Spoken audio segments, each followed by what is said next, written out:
Welcome back to the CG Bros. This is Brother Damien, and this is part 2 in the series on creating a complex and very cool Ncloth simulation using any polygonal object. Now in part 1, we left off after setting up our Ncloth object and creating a volume axis field to drive the simulation. Let's go ahead and continue on.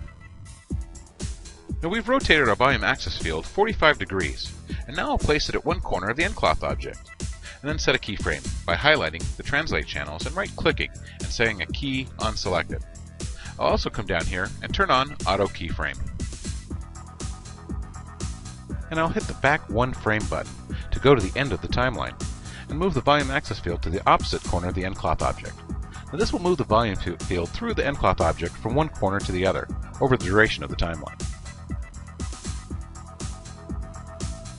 Now I'll do a play blast of the simulation so we can see how this is looking, so I'll pause it and come back when it's done.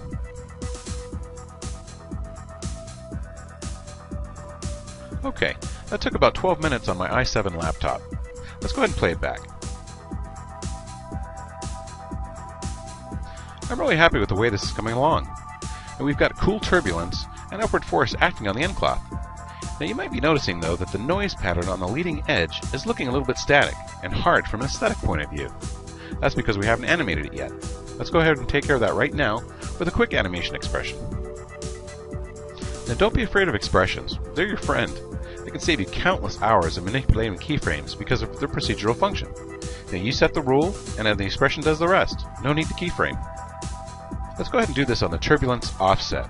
Now the turbulence offset moves the turbulence grid through space on the axes that we animate. Now in the first channel, right-click and create a new expression and name it something meaningful.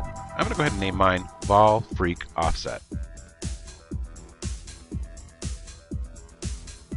Now copy, Ctrl-C, the selected object and attribute name, and paste it, Ctrl-V, into this expression field, and hit the equals, and paste again, hit the equal sign, and again, and hit the equal sign.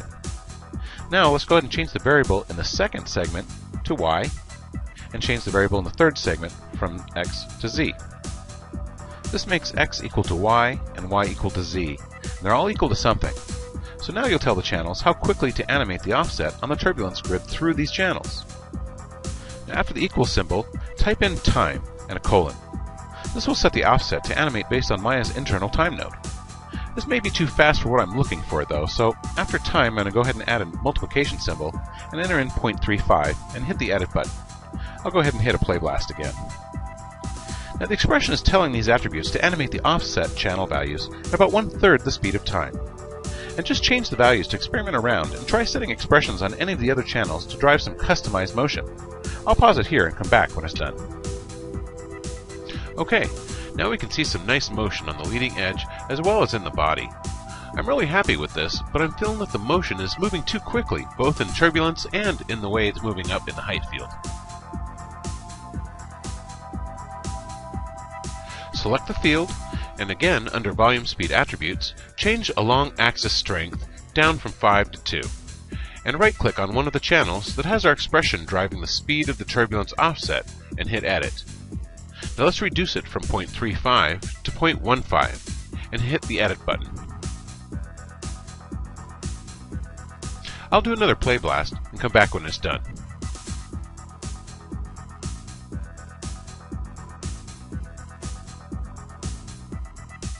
Now that looks great.